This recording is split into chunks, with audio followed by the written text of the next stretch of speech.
One.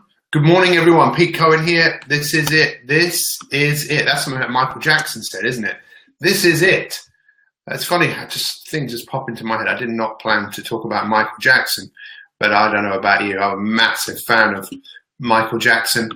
Good morning, good morning, good morning. Thank you so much for joining me. Let me just share this in the various places that we share our posts every single day. There we are. Let's share it there. We share it publicly. We've got a couple of people watching this right now on Instagram. Welcome to the show. And this is the show. This is the show of all shows, the show of pure personal development. Let's share this in one other place. And then we will be rocking this. Look at that, 48 people have just popped in there. And here we go. Just put that in here, MI365. And we are ready to go. Good morning, good morning, good morning, good morning. Good morning, Kate on Instagram. Good morning, everyone else. Good morning, Joanne Gibbons. Good morning, Claire. Good morning, Abigail Newman. Good morning, Jackie. Good morning, good morning, good morning, good morning, Claire. Good morning, Julie. Look at all these people just coming in. Morning, Stefan. Good morning, Catherine. Good morning, Tom Heron. Happy birthday to Tom Heron yesterday, the living legend that he is. Catherine is in the house. Claire Goddard is in the house. Faye is in the house. Irene is in the house. Vernon Harris is in the house. Vernon, it was great to see you the other day, my friend. Let's just let a few more people come in. Good morning, Mandy. Good to see you. Good morning, Lorna. Good morning, Jane. We've got two Janes. Two Janes don't make a right. Good morning, Sandra Bickmore is in the house. Lucy Evans is in the house. You're all in the house. Guys, if you haven't shared this, please share it. We need to get this information out there because people need to know this information. Vanessa, good morning. Good morning, Elizabeth. Good morning, Julie. Good morning, Pippa. Good morning, Debbie, who is in Dubai. Debbie, hope you're having a great time out there. Look at this, all you guys just popping in. It's brilliant to see you, and let's get on with the show. So today, this is the week about drive. It's a fascinating subject in what is driving you. Now, obviously, if you get in a car, something's going to be driving the car. And it's not you driving the car, but there's something that making the car move, and that's the fuel, right? And the fuel is, in many cases, it's petrol, and it has always been petrol. And then diesel came along, and then guess what came along after that? Electricity. What's going to come next? Who knows? Maybe there'll be cars that will be powered by solar power. But a lot of people probably thought that it wasn't possible for cars to be powered by electricity, but someone did. Someone had the thought and made it happen. And when people often have the thoughts of doing things differently, other people go, that will never happen. It will never happen. Once upon a time, people said that man could not run the 4-minute mile. We could not travel over 30 miles an hour. If we did, our heads would explode. People used to believe that. People used to believe that the world was flat. In fact, some people still believe that the world is flat. Some people still believe that this thing is not connected, the mind-body split. Now, when we're looking at you, we said, what's driving you? Now, for human beings, if emotion is what drove us forwards, then there are many emotions that drive us forwards. Just think of it for a moment. Tell me right now, what are some of the emotions that drive you forwards? Guys, if you haven't shared this, please, bottom left-hand corner, this information is going to change someone's life. There is no question about it. If we get this information out to enough people, people will wake up and go, this is my life. I'm better than this. I can change my life. I can be what I want to be. Does that make sense? I can be who I want to be. Now, for most of us, when we were born, what was the emotion that was driving us forwards? Well, for many of us, it was play. We just wanted to play. We wanted to have fun. We were enthusiastic. If we weren't, we would cry, we would scream, we would shout because we wanted something. And as many of us have gotten older, from the age of maybe, 4, 5, 6, 7, 8 and onwards, we develop this massive insecurity about who we are, trying to fit in. I don't know about you, but when I started smoking many years ago, I only did it because I wanted to fit in, because I didn't feel good enough. And I thought, if in order to feel good enough, I need to do this. And this is where most of us have had massive issues in our life, because it's been about the carrot or the stick. What has been driving you forwards? And for many of us, it's fear. Many of us, if we're just being totally honest in our life, it's fear. Now, I've written many books. So I haven't written all these, but I've written 18 books. This is one of the books I wrote. Look, it's called Fear Busting. It was originally published by HarperCollins. And I did so much research. Oh, here's another book. Look. Sort your wife out. Sort your wife out. Sort your life out. For many people, fear is what has driven them forwards. And then people think, well, really, what am I frightened of? Well, look, what comes from fear is stress. Like fear is the mother, the babies of fear, of stress, worry, doubt, anxiety, anger, greed, all of these emotions. And if you think about what's driven you, social comparison, is that an emotion? I don't know. We definitely get in them, I'm not good enough. And that's what's driven us, most of us, forwards. And if you think about this, is what I said I was going to talk about yesterday, and I'm a man of my word. We have Drive 1.0, Drive 2.0, Drive 3.0. And if we think about what those are, imagine it like a radio station. Let's tune in to Drive 1.0. What is that? Drive is what has driven our forefathers way, way, way, way, way back. And all it was, our drive was survival. It was just all we wanted to do was survive. Does that make sense? Yes or no? Drive. Many of us, we still experience that. If we are absolutely starving and there's nothing to eat, we will be driven to go and eat. And then in the 19th and 20th century, the carrot and the stick motivation really became prevalent in our life. And that's what's driven most of us forwards. Think about this. How many times in your life have you thought, if I do this, then I will get that? Yes? If I do this, then I will get that. So for so many of us, we think, if I do this, I'm going to get this reward. And for many of us, we think if we don't do this, we're going to get in trouble. That is what has driven most of us in our life. Does this make sense? This is so important.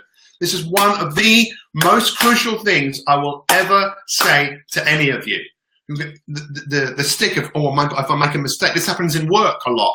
If you do well, obviously you get paid, you get rewarded. If you don't do well, you're going to lose your job. Many of us had this, and it's a really poor way of parenting, but most parents just don't know because they experienced what it is their parents did to them. That if you do this, you're going to get that. If you don't do that, you're going to get this. Not that we're allowed to do this anymore, but I've definitely got a little bit of the old slap. Anyway, I didn't really plan to talk about that. But what I'm trying to say to you is that doesn't really, what that does, the carrot and the stick, it stops us from being what is called intrinsically motivated. When there's an internal desire to do something where, and this is what we'll look at tomorrow, autonomy, mastery, and purpose. These are the three ways of getting your own intrinsic motivation. Your intrinsic, people often know I say motivation doesn't work. It doesn't really work if it's about the carrot and stick. You'll only go so far. You'll never reach your real potential. And if you're the sort of person who's watching this because you want to apply a lot of what is in these books, a lot of these books are personal development books. If you might read books, but we're going to apply it. We are going to work together. I am going to show up every single day and help you live the inspired life. The inspired life is when you're inspired to do something. And many of us in our life have been fulfilling other people's dreams. We've been looking after other people. And I'm not saying there's anything wrong with that. But what we really need to get in contact with is what do we have the internal desire to do? And I tell you, many of you know I was at Susie Beaumont's event, the Change Your World event in Inverness at the weekend. And there was an amazing guy who I met, Neil Shah, who is the chairman, CEO of the Stress Management Society. Great guy. And we spent a couple of nights in the same house, got to know each other. And he said to me, we were talking, he said, who are you? Right? He asked me that question. And I thought, whoa, that's a big question. It's like, what's the meaning of life? What are you here to do? What's the purpose of your life? And I know what I'm here to do, which is to inspire 100 million people around the planet to be better than their best every single day, to help everyday people just like you and me do what is important, do what we feel that we need to do. But when he said, who are you? I thought it made me question again, who am I? And I want you to think, who are you? I mean, basically, you can be anyone that you really choose to be. But it's a great question because who you are might not be who you actually, let me put this in the right way. You might not be being who you truly want to be. Many of us are very focused on the bling of life rather than the bliss of life. The bling is the chasing towards something. And I'm not saying there's anything wrong with that, but the bliss of life, I believe, is when you know who you are and you know what you're here to do and you're intrinsically motivated to do something. There's no carrot and stick about it. And we often destroy kids' motivation by getting them to do things for a reason. If you do this, then you will get that. And then in many cases, the passion and the excitement of actually just doing something goes. We're going to work on this together. I'm going to be here for you. This is much more of a kind of, today, maybe a way of looking at it is you becoming more aware. These are such important questions.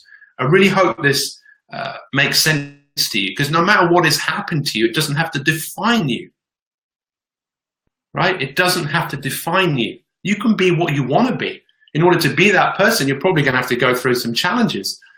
But that's what most people have done in life to become who they are. They've had to, it's what they've gone through. You know, who am I? I am someone who deeply cares about people. I'm someone who really wants people to love and appreciate themselves.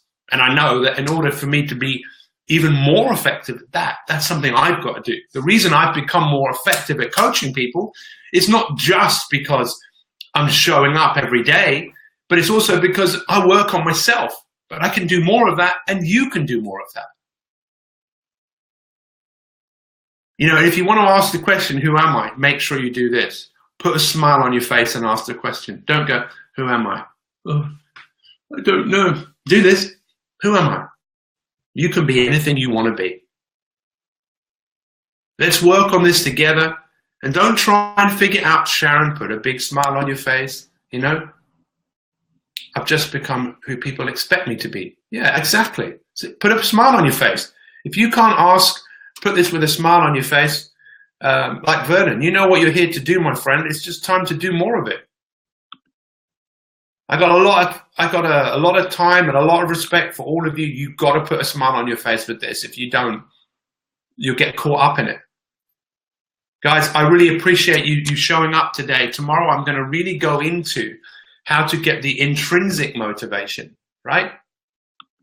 The intrinsic motivation of autonomy, right? I'll explain this to you tomorrow. Autonomy, mastery, and purpose. Those three things, once we address them, you can tap into your internal motivation. So thank you so much, guys. Really appreciate you showing up today. We'll see you tomorrow. If you haven't shared this post, please share it. This is the real deal. In fact, let's just finish off with something I also like to do, as many of you know. Say goodbye to everyone on Instagram, end the video, and then we'll just come over here, and then we'll go there, and then we'll go here. But by the way, guys, there's an amazing question that I've posted in the Facebook group. Please go and have a look at that, about what's been driving you forwards in your life. Let's just make a little film here on Instagram. By the way, follow me on Instagram. It's Pete Cohen here. It's day 2. We've been looking at what is your motivation. And for many people, what we're talking about here, what your motivation is often been built on the carrot and stick. What you have been moving away from because you don't want to lose, you don't want to make mistakes, and what you've been think you're going to get as a reward. Now, I'm not saying there's anything wrong with that, but what we really need to work on in order for us to create an unbelievable life is most definitely finding the intrinsic motivation. What really motivates us? Who are we and what are we here to do? What are our greatest gifts, our greatest abilities? Thank you for all of your comments here. I really appreciate it. Have an unbelievable day. Make sure you tune in tomorrow as we look at autonomy, mastery, and purpose. The 3 most important things you'll ever address to create the intrinsic desire to make things happen. Have a great day. We'll see you at the top. Thank you so much, guys. Much love to all. We'll see you tomorrow.